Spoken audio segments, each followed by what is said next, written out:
Welcome to the Leverage Your Potential podcast. This podcast is hosted by the Director and Assistant Director of Menlo College's Office of Internships, Career Services, and Study Abroad, Dylan Houle and Kelly Davis, in partnership with Menlo's Content Creation Club.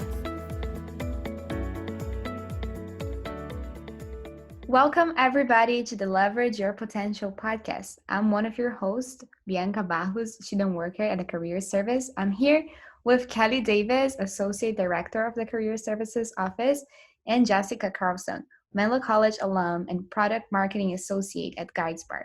Welcome, Jessica. We're very glad to have you here today, and I'm really excited to hear and get to know you a little bit better. Can you tell us a little bit more about yourself, your relationship to Menlo, the company you're working for, and the type of work you're doing? Yes, thank you so much for having me, Kelly and Bianca. I'm very excited to be here too. I was born and raised in the Bay Area, California native, and my grandfather actually graduated from Menlo College in 1958. He went to Menlo when it was an all-boys school, and his roommate actually introduced him to my grandmother, who attended Sacred Heart, which was an all-girls school at the time, down the street in Atherton. I started in Menlo in the spring of 2016 and graduated last year in May of 2019 as a marketing major. I've been very blessed to have followed in my grandfather's footsteps to become an oak just like him. Since graduating, I accepted a job in marketing at a technology company called GuideSpark. We are focused on what we call change communications, helping businesses cut through the noise to deliver effective communications to drive successful business outcomes. As Bianca mentioned, I am currently in product marketing, and I have been in this role for almost 9 months. Thanks so much for that intro, Jessica. I had no idea that Sacred Heart was an all-girls school at the beginning. It was. It's like the polar opposite of Menlo School's foundings. So Yes. that's really interesting. It kind of like gives me a different map almost of what Atherton might have looked like years and years ago. So, all right, you mentioned that you are now, congratulations, about a year out from graduating, which is awesome, and that you've been working at GuideSpark for 9 months now. Do you want to tell us a little bit more about how you went from Menlo to your current position? Sure. So after graduation, I actually took some time off last summer before exploring job opportunities. And between then, it was just really a time for me to relax, enjoy my last summer vacation, one could say, and enjoy time with family and friends, travel throughout the summer, as well as just take time for individual growth and do a lot of personal reflection of what I wanted out of my career and what I wanted from life. Graduating from college closes a huge chapter and opens up another huge chapter of your life. And I'm really glad that I did take time for myself because self-care is so important. So between that time, I ended up probably late August starting to apply for jobs. And I really did not know what I wanted to do with marketing. There's so many different fields that you could go into. So I ended up just doing cold applications with no connections off of various job boards. And I made a LinkedIn job, the various notifications that you can do on there. I started saving jobs on LinkedIn. I made an Indeed account, saved jobs on there as well. And I was on my last vacation of the summer, and I received my first response for an interview actually at GuideSpark. And it didn't take me as long as I thought it would doing my application process and applying, but I would say that there are just so many jobs out there, and it can be very intimidating. And since I did not know what I wanted to do, I ended up applying and then reading the various job descriptions to see what fit with my own experiences and skill sets. And based off of the descriptions, would then find other jobs similar to that. And those were how I found the jobs that I would be applying for. Yeah, I think that it can be really intimidating in that and kind of approaching your first after college work experience, because there are a lot of titles out there too. And I've joked around with a few people about how you can have maybe not a million, but many different titles for essentially the same job. And it's just that different companies use different terms. So I really like that approach that you just kind of started out, took a few and thought, okay, yes, this is something that I can apply for, and then look for the job descriptors rather than necessarily the titles. And I've heard that recently too, that sometimes looking for those keywords it can be more effective when you're looking specifically at the description rather than, as I said before, searching for titles. So thanks for sharing a bit about that. Now it's really neat that you were able to take that time off too. And you mentioned that self-care is super important, and it was very important for you to take that time off. Is that something that you would recommend for other people? I would highly recommend this because, as I mentioned, graduating college closes one chapter of your life and you're starting a whole new one by entering the workforce or whatever it might be that you plan to do with your life after college. I was truly afraid after being in school for so long that I would burn out if I went straight from graduating into the workforce. And that was a major reason why I wanted to take time for myself. Now, I could have taken more time, but as the person I am, I started to kind of get in my own head and was like, okay, well, now I'm getting antsy. I want to start looking at jobs. And when I started looking at jobs, then I started to apply. And one thing led to another.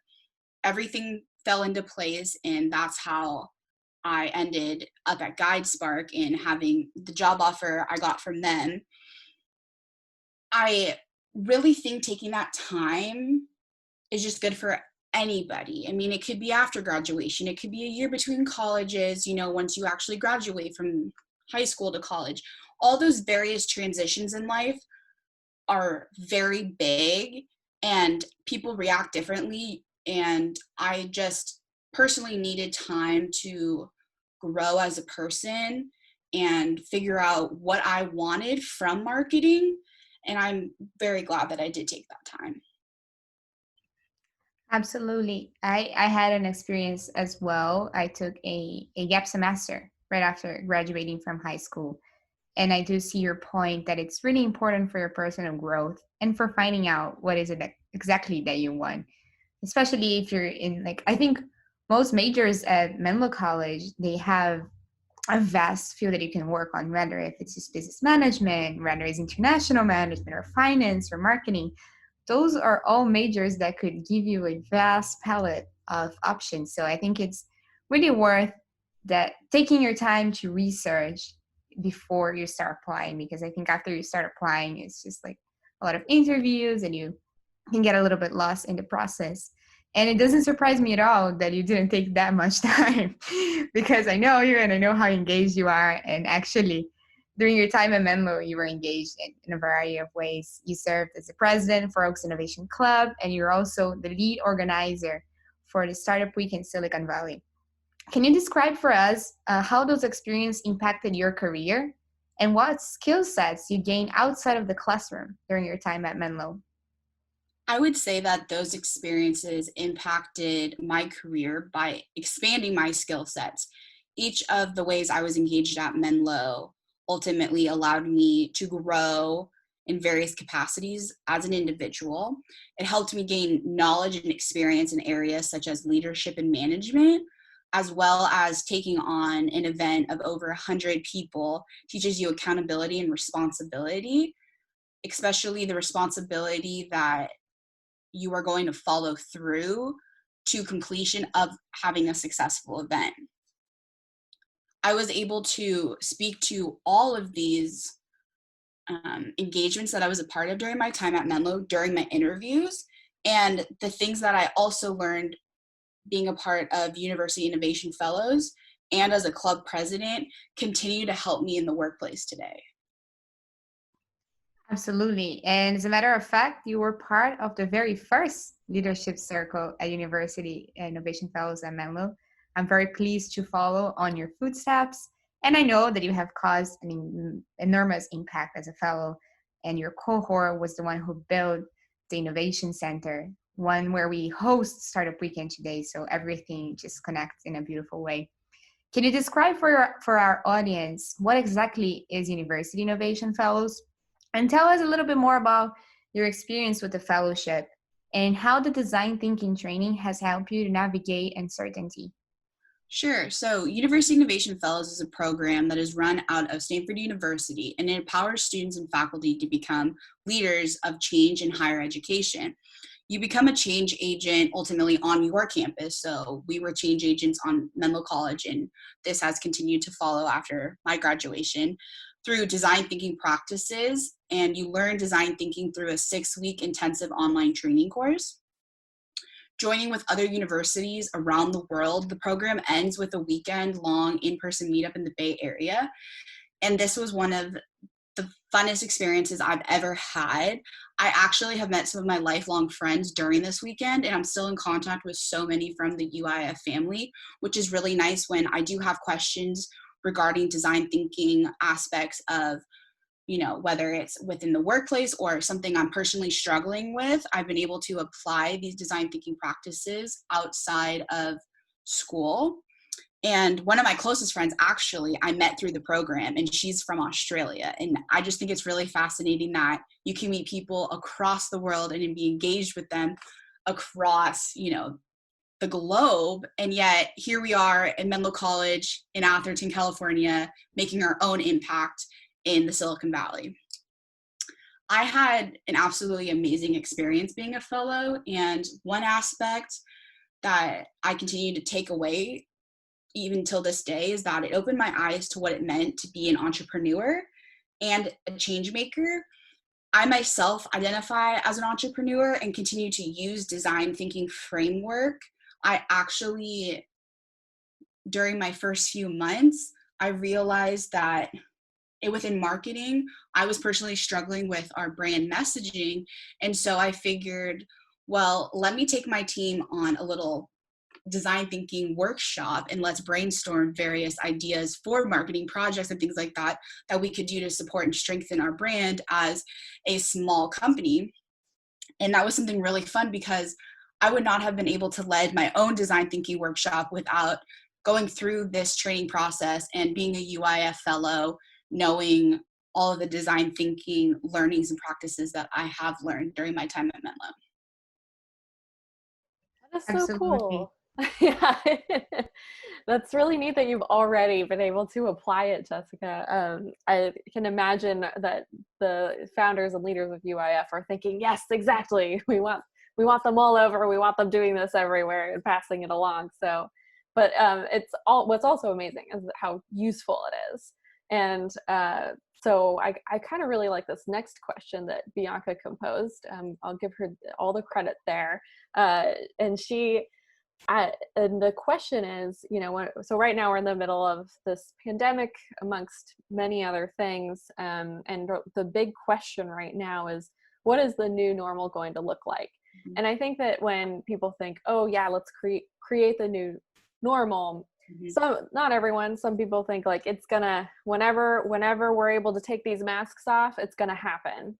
But it's a much slower process. So I do think that we're going to all have an opportunity to kind of make our own stake in what exactly the new normal ends up being. So with your design thinking expertise,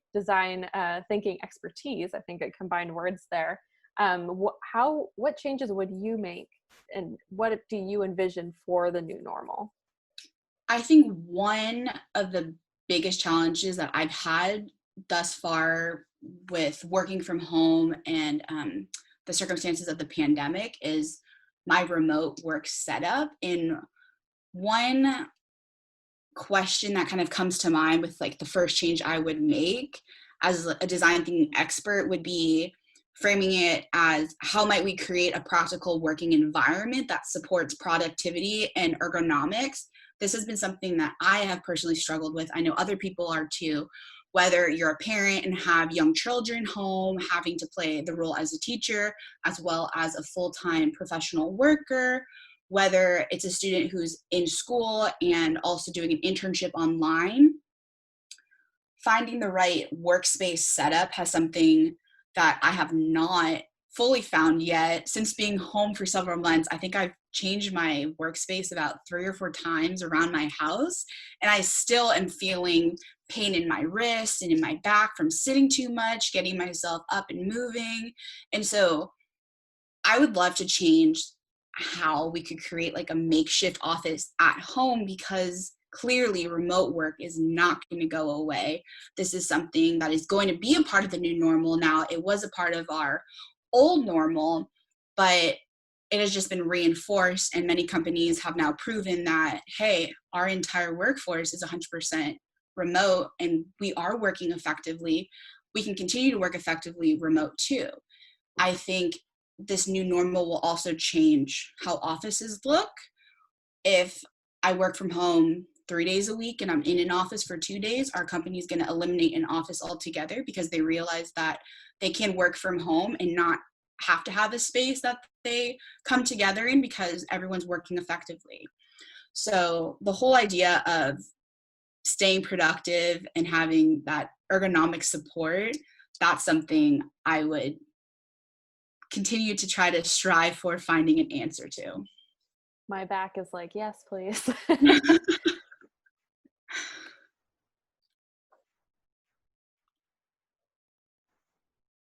Speaking of kind of inventions and thinking of that ergonomic setup, Jessica, your great-grandfather was an inventor by trade, and we were wondering if you could share a little bit more about his story and how that inspired your generation, or sorry, your journey in wanting to be an innovator yourself.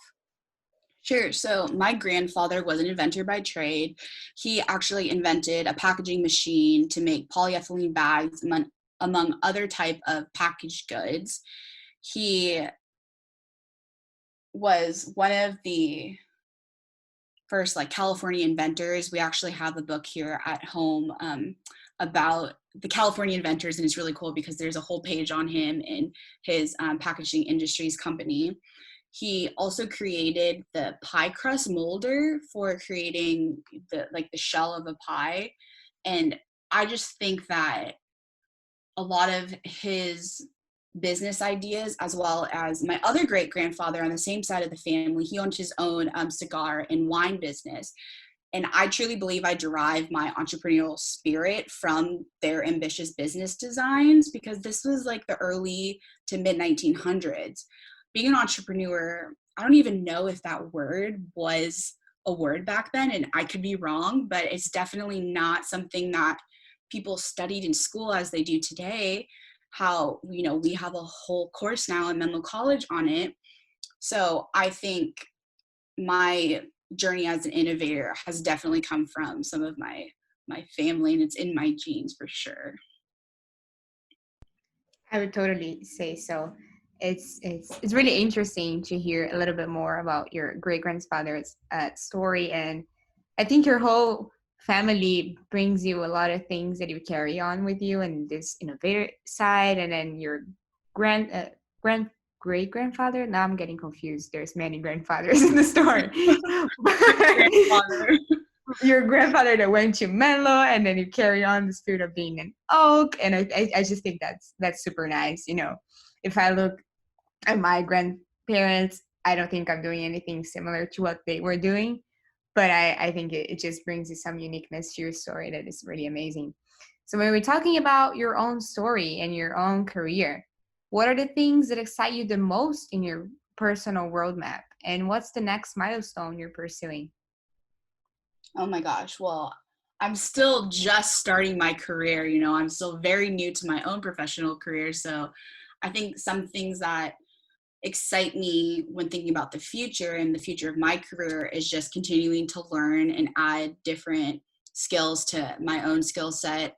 I think one part of my job right now that I'm very grateful for is working with a small team, and they have allowed me to continue to grow as a marketer, learn various facets of marketing, try things that I may like or not like, and then pursue the things that I do like, as well as take on projects and lead those projects that I don't think I would be able to do at a larger organization, being in an entry-level role per se.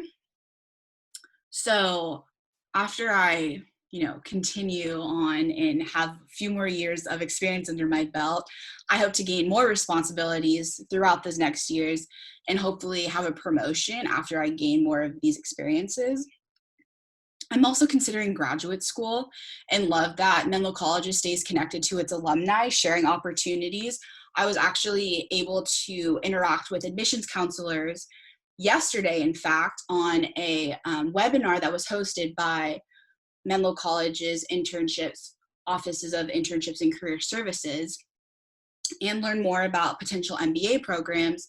I've always thought about pursuing graduate school, and I know that there's varied opinions on when to go to school. Do you continue right after graduation, depending on the role that you want to take on in your career, or gain some real life work experience before and have that applied to the current coursework that would be given to you in grad school?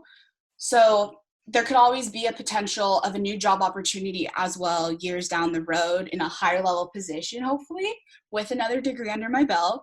And that is something that very much excites me as a milestone to reach. Thank you for sharing that. And when you're thinking about graduate school, I know I've also participated in the webinar with you yesterday, and all professors at Menlo and admissions counselors, they recommended that MBA is something that you want to pursue further on in your life when you have these years of experiences that you're talking about. Mm-hmm. But when it comes to your own career, do you think right now you would be interested in an MBA or a master's degrees that is more related to marketing specifically? I think that is something that will come with time.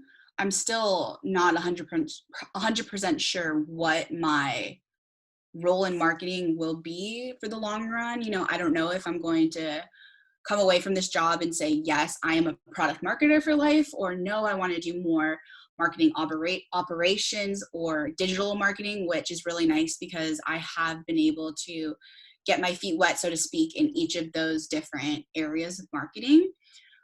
But I truly believe that's something I will know once I do have a little more experience and have that real work, business, professional, experiences as that will come just with being in the workforce.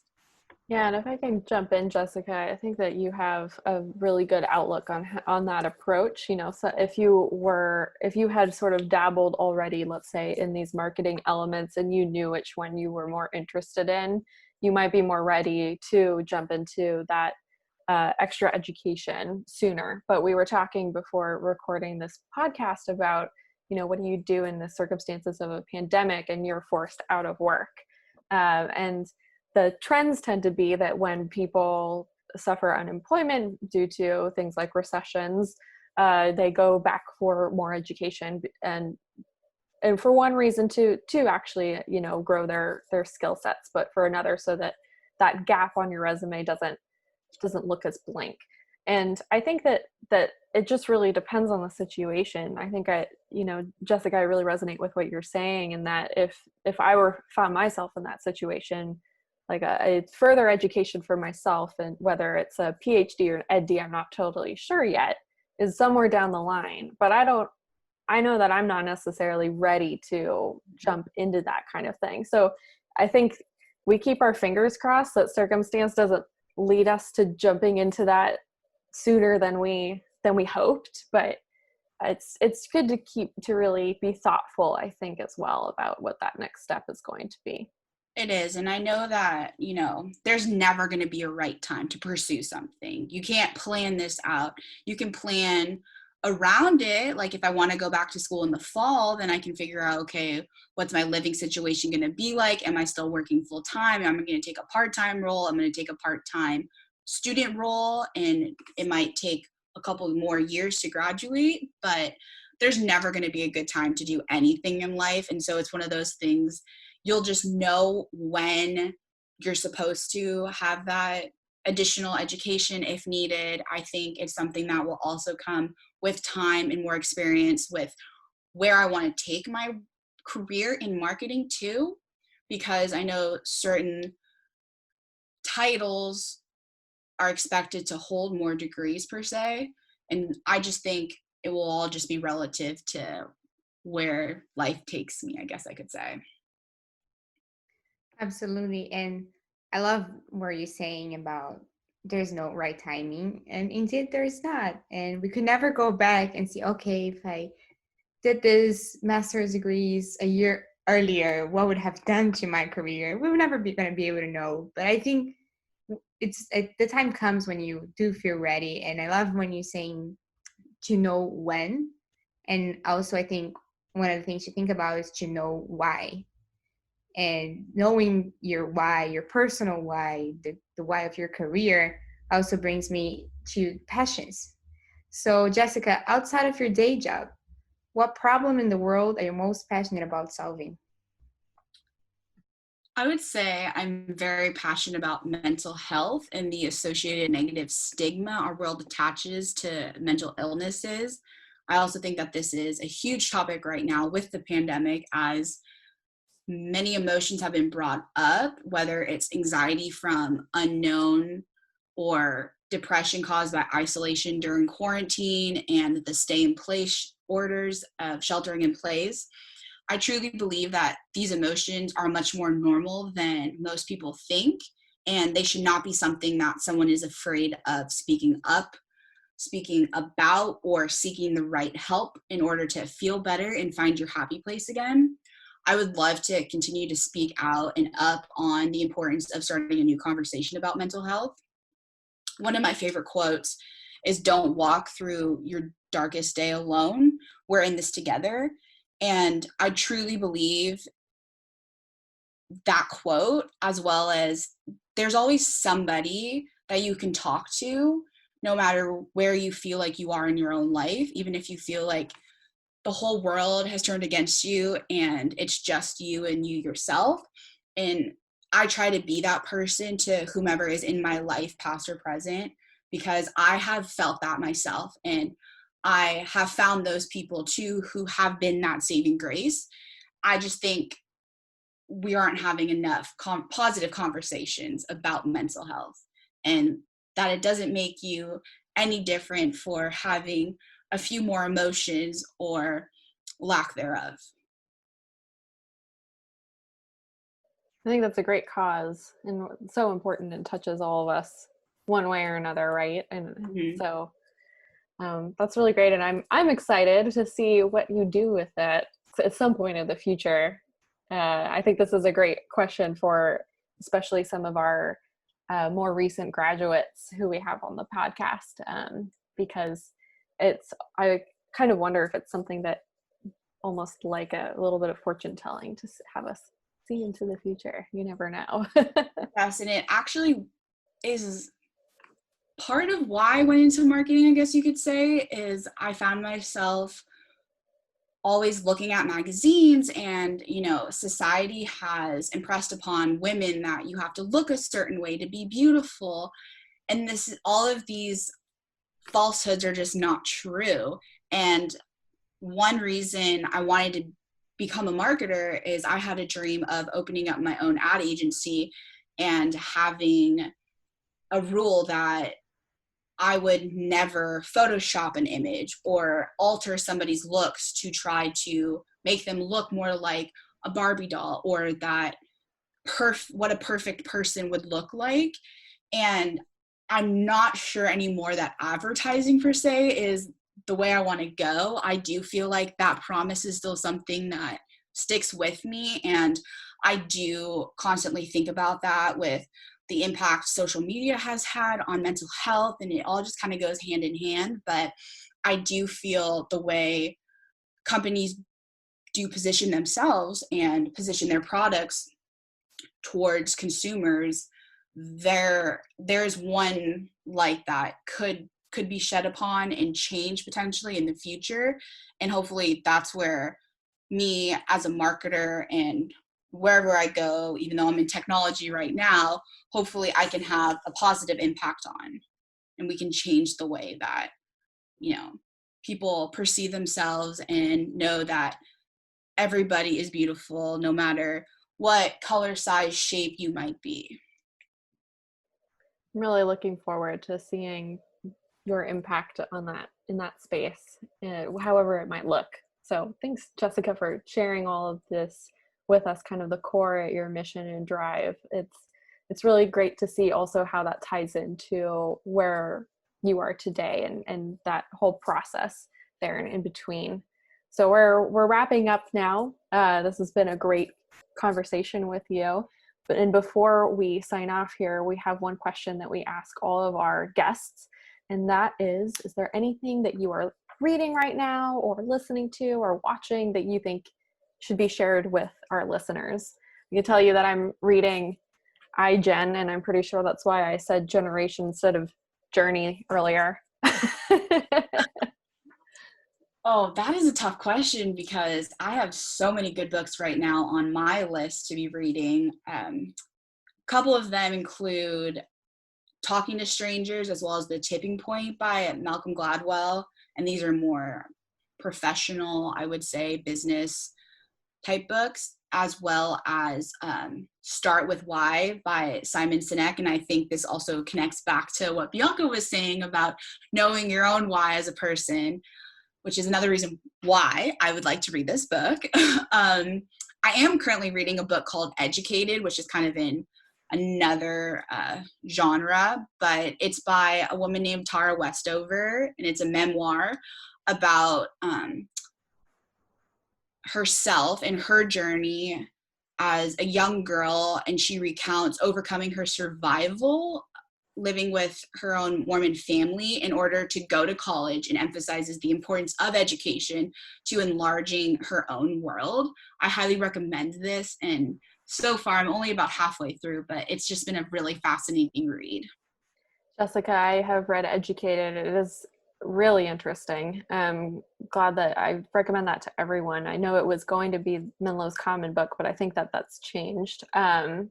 But I also just recently read Talking to Strangers, or I listened to it at the recommendation of our provost, Grand Alum, who his interview will be out prior to this one.